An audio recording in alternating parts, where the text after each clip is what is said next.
Asalaamaaleykum la famille, donc tey on va faire notre deuxième vidéo bi nga xamante ni moom lañ conservé ci plateforme Binance. Donc tey dañ leen di woon nan ngeen di sécuriser seen compte Binance ba nga xamante ni nii kenn du ko mën a pirater.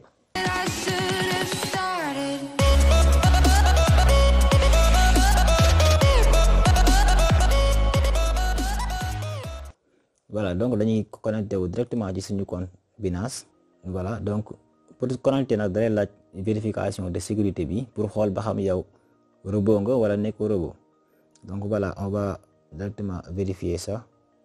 Voilà, ñu xaar mu chargé.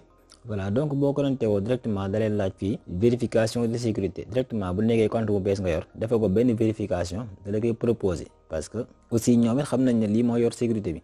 Donc yow bu nekkee bëgg ngaa dugg ci vérification de sécurité da ngay dem directement si fi nga bëgg a def vérification de sécurité bi mën nga dem par Google Authenticator wala boog nga dem vérification de téléphone. Aussi bu nekkee proposé wu la lii da ngay ñëw fii si fii nii si petit bonhomme bii nii à droite nga wàcc ci suuf ñëw fi ñu bind sécurité. Donc boo demee fi ñu bind sécurité, voilà, donc boo demee sécurité, Binance daf ñuy proposer une sécurité vraiment très renforcée. Parce que am nga 4 façons yoo xamante ni mën nga see sécuriser sa compte. Mën nga jaar par la clé de sécurité moom lañ naan le YubiKey, mën nga jaar par Binance Google Authenticator, mën nga jaar aussi par vérification du numéro de téléphone, aussi mën nga jaar par la vérification par adresse email. Donc yow yaay xool yi nga xamante ni ñoo la arrangé, mais yi nga xamante ni ñoom ñoo si gën a am sécurité mooy la vérification par la clé de sécurité ou bien nga dem par la vérification par Google Authenticator. Donc yooyu ñoo ëpp sécurité. Aussi itam bu la neexee nga renforcer ko ak vérification du numéro de téléphone ak aussi plus vérification par adresse email. Mais boo defee vérification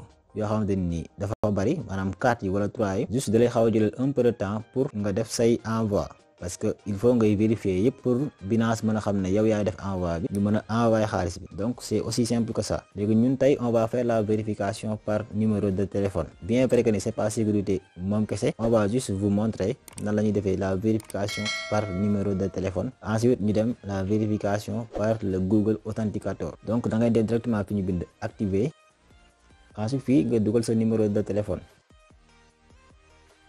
Ensuite nga dem directement obtenir le code. dañ la koy envoyer par message. ñaari code la parce que day am code bu ñu lay envoyer par adresse email, am code bu ñu lay envoyer par numéro de téléphone. Donc voilà, les codes par numéro de téléphone bi da ngay dem ci sa téléphone nga xool code bi. Voilà, ensuite nga dem sa adresse email nga xool code bi ñu lay envoyer foofu noonu.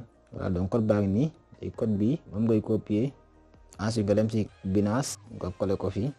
Gisoo boo dugalee directement rek dalay bindal ne la compte a été vérifié. Donc bu defee nii rek ça signifie tout simplement que ni déjà def nga sa vérification par numéro de téléphone. Juste vérification par numéro de téléphone bi wala vérification bu mu mën doon lim la jëriñ mooy bu nekkee da ngay envoyer xaalis comme ça ngay envoyer ay bitcoin wala ngay envoyer ay Ethereum wala crypto-monnaie bu mu ci mën doon day envoyer benn code boobu nag moom ngay jël nga coller ko ci plateforme Binance bi. Donc boo ko defee directement ci lay doog a mën a envoyer xaalis bi, mais bu nekkee defoo ko day wane ni nekkul yow yaay def envoi bi da koy rejeter. tant que defoo vérification par code boobu mu lay envoyer du mën a jàll. Donc c'est aussi simple que ça. Voilà, donc la prochaine vidéo on va faire la vérification par le Google Authenticator. Merci d'avoir regardé la vidéo jusqu'à la fin. Et aussi boo leen nekkee ay ñu bees kenn ci wàllum crypto-monnaie ak technologie blockchain, n'oubliez pas ngeen télécharger livre bi nga xamante ni nii dañ ko bind uniquement pour ñi nga xamante ni nii dañuy débuter ci monde crypto-monnaie. Donc ñoom ñoo tax ñu bind livre bi. Boo leen ko télécharger ngeen lire ko rek ngeen comprendre comment ça fonctionne. Lien de téléchargement bi nañ ko def ci suuf vidéo bi comme ça ngeen mën koo télécharger ku ci nekk mën see